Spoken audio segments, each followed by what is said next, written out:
বৈষম্য বিরোধী ছাত্র আন্দোলনকে কেন্দ্র করে রাজধানীর যাত্রাবাড়িতে যুবদল কর্মী আব্দুল কাইয়ুম আহাদ হত্যা মামলায় সাবেক প্রধান বিচারপতি এ.বি.এম. খায়রুল হকের জামিন ও মামলা বাতিল আবেদনের শুনানিতে আসামিপক্ষ ও রাষ্ট্রপক্ষের আইনজীবীদের মধ্যে ধাক্কাধাক্কি ও হট্টগোলের ঘটনা ঘটেছে।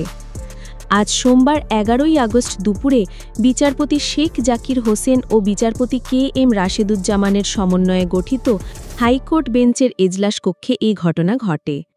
জানা গেছে, খায়রুল হকের বিরুদ্ধে যাত্রাবাড়ি থানায় করা হত্যা মামলা বাতিল ও জামিন চেয়ে গত রোববার আবেদন করা হয়। আজ দুপুরে এই আবেদনের শুনানি হওয়ার কথা ছিল। শুনানির আগেই খায়রুল হকের পক্ষে সিনিয়র আইনজীবী এম.কে. রহমান, মুহসিন রাশিদ, জেড.আই. খান পান্না, মনসুরুল হক চৌধুরী, সৈয়দ মামুন মাহবুব সহ অনেকে আদালতে উপস্থিত ছিলেন। বিচারক এজলাসে ওঠার পর রাষ্ট্রপক্ষ থেকে জানানো হয়, গুরুত্বপূর্ণ মামলার শুনানিতে অ্যাটর্নি জেনারেল অংশ নেবেন। পরে deputy attorney general Rasel Ahmed যোগাযোগ করেন এবং জানান, অ্যাটর্নি জেনারেল ১ সপ্তাহ সময় চেয়েছেন। এই সময় আসামিপক্ষের আইনজীবীরা বলেন, আমরা এখানে ৪-৫ জন যারা ৭৫ বছরের ওপরে, আমরা শুনানির জন্য অপেক্ষা করছি।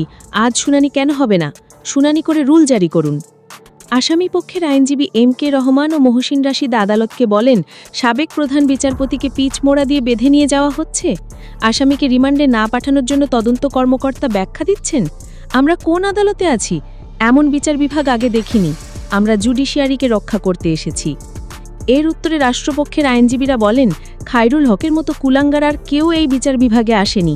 দেশের বর্তমান পরিস্থিতি তার কারণে। সাবেক প্রধান বিচারপতি এস.কে. সিনহাকে যখন দেশ থেকে বের করে দেওয়া হয়েছিল, তখন কেউ কোথাও কথা বলেনি। এখন কেন মায়াকান্না দেখাতে আসছেন?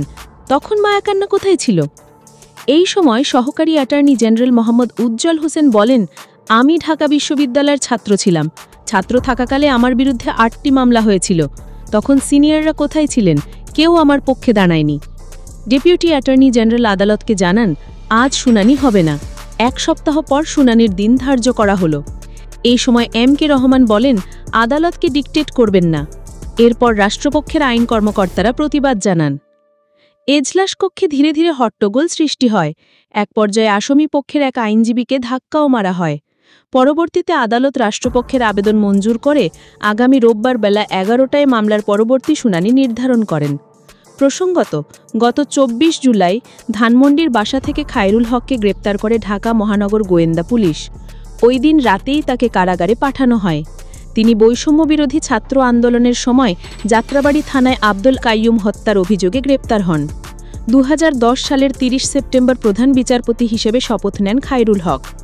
প্রধান বিচারপতি থাকাকালীন তিনি সাবেক প্রেসিডেন্ট জিয়াউর রহমানের শাসনামলের ৫ম সংশোধনী বাতিল করে সাংবিধানিক শূন্যতার সূচনা করেন।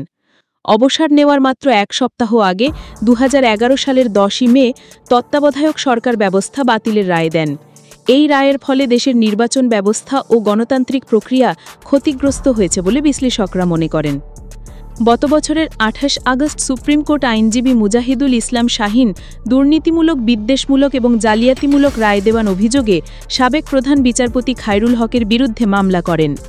এছাড়া নারায়ণগঞ্জের ফতুল্লা থানায় জেলা আইনজীবী সমিতির সাবেক প্রধান ও ফতুল্লা থানা বিএনপির সাধারণ সম্পাদক আব্দুর বাড়ি ভূঁইয়া গত বছর ২৫ আগস্ট খায়রুল হকের বিরুদ্ধে মামলা করেন। গত ২৭ এপ্রিল বিচার বিভাগ ও গণতন্ত্র ধ্বংসের মূল কারিগর সাবেক প্রধান বিচারপতি এ.বি.এম. খায়রুল হককে গ্রেপ্তার ও বিচারে সোপর্দকরণ দাবিতে জাতীয়তাবাদী আইনজীবী ফোরাম সংবাদ সম্মেলন করে।